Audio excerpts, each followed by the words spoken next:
왜 책을 쓸 수밖에 없느냐? 오래 살기 때문에 그렇습니다. 이건 무슨 의미냐면 어디 다니는 사람보다 다니지 않는 사람이 점점 비중이 더 커진다는 의미입니다. 지금까지는 어디 다니는 사람의 시대였습니다. 더 나은 데에 들어가기 위해서 경쟁했습니다. 들어간 데서 더 높이 올라가기 위해서 또 경쟁했습니다. 그게 학교일 수도 있고 직장일 수도 있고 그렇습니다.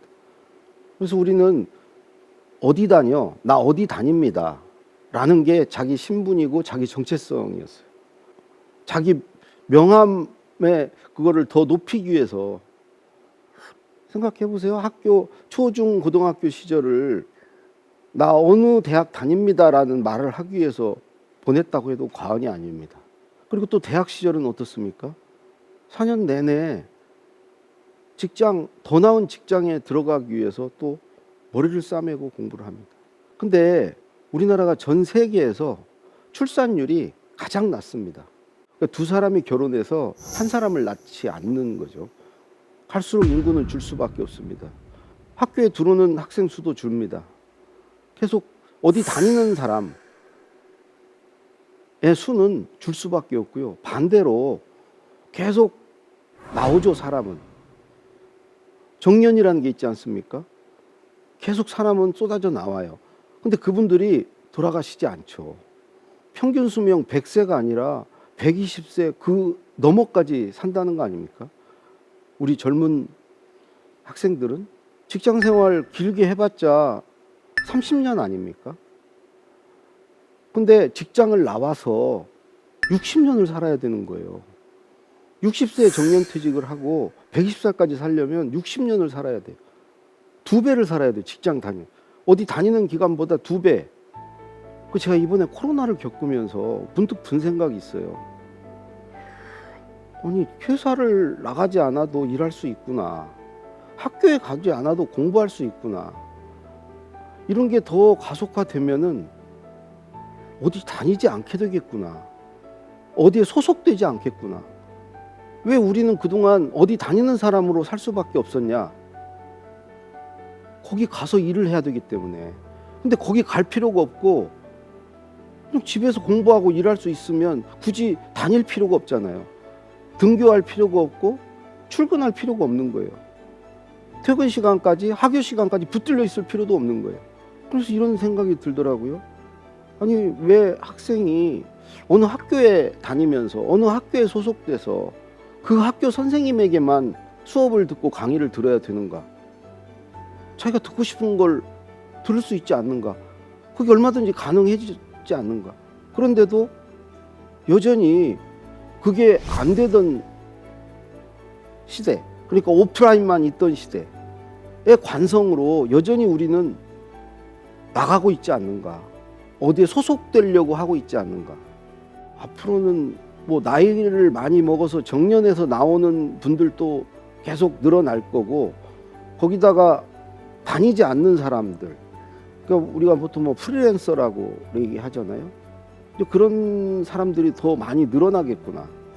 오히려 그런 사람들이 더 돈도 많이 벌고 더 사회적으로 대접받는 시대가 오겠구나.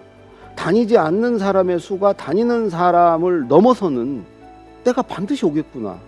길거리 돌아다니는 사람 중에 다니지 않는 사람이 더 많아지는 때가 오겠구나. 저도 청와대에 나와서 취직이 안 돼서요. 집에서 놀던 시절이 있었습니다. 밖에 나가기 부끄러운 거예요.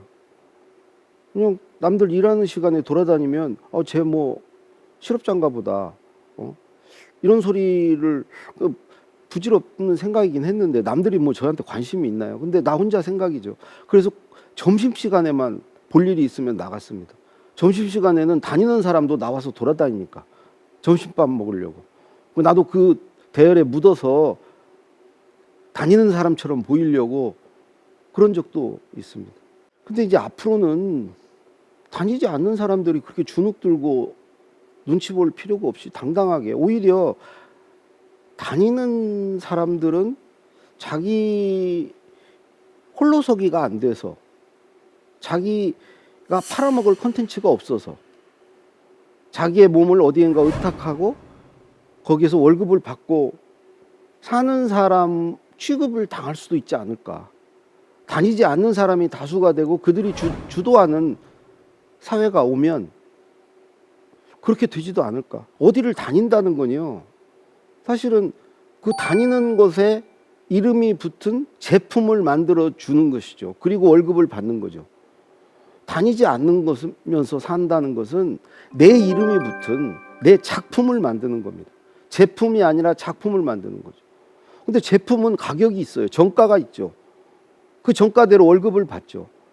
근데 다니지 않는 사람의 작품은 가격이라는 게 없죠. 가격이 어마어마하게 매겨질 수도 있고 아예 안 팔릴 수도 있습니다. 누가 사겠다고 하고 만들려고 하는 게 아니었기 때문에, 내가 만들고 싶어서 만들었기 때문에, 그냥 내 작품이기 때문에 안 팔릴 수도 있어요.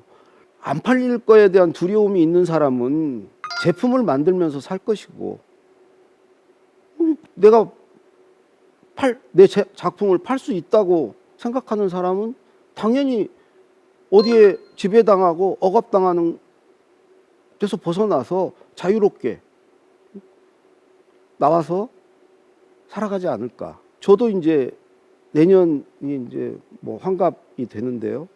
근데 저는 다행히 50대 초반에 나왔어요. 그 당시에는 나올 수밖에 없어서 나왔지만 지금은 나오기를 잘했구나. 나오고 나서 상당 기간 힘들었죠. 이런 강의를 했는데 한 1년 가까이는 강연료가 거의 없었어요. 근데 이렇게 하다 보니까 결국은 지금과 같이 이렇게 강의하고 글 쓰면서 책 쓰면서 살게 됐거든요. 그래서 누구나 이제 책을 쓸 수밖에 없다. 쓰게 될 거다.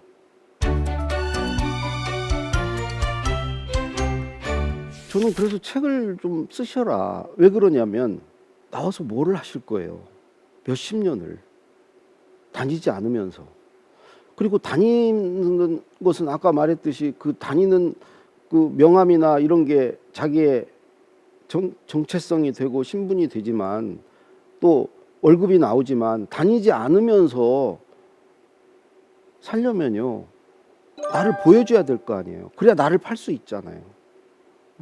내가 누군지, 내가 뭘 잘하는 사람인지 나를 보여주고 살아야 되잖아요. 그러려면 저는 책을 쓰는 일이 가장 효과적으로 나를 보여줄 수 있는 일이라고 생각합니다.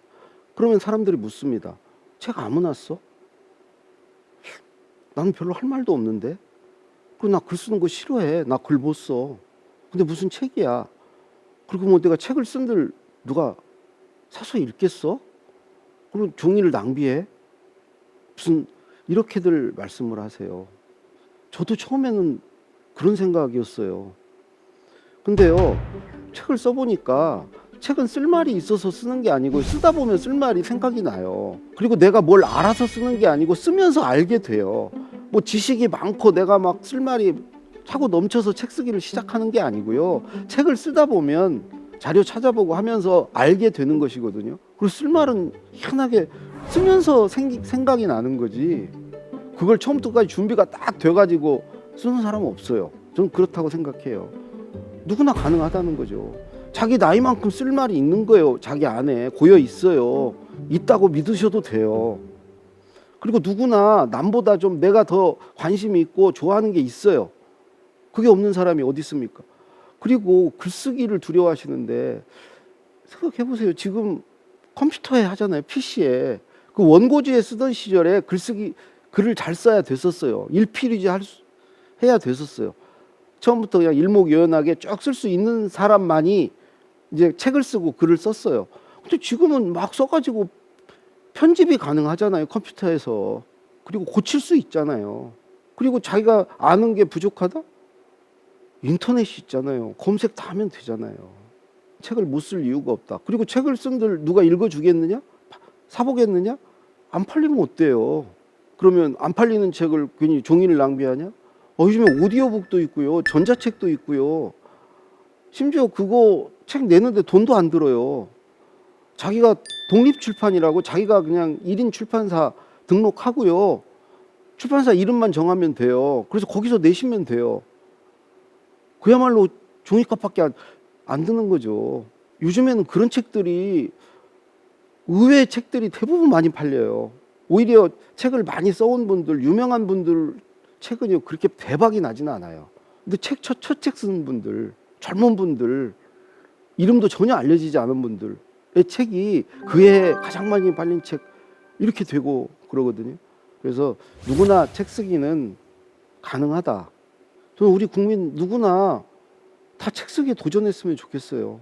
그래서 그런 콘텐츠들이 우리 사회에 넘치고, 또 개인은 자기 삶을 정리하고, 그리고 자기가 살아오면서 알았던 거, 배운 거, 깨달은 것들을 다음 세대에게 넘겨줘야죠. 그게 얼마나 아까운 사회적 자산입니까? 그게 뭐가 됐건.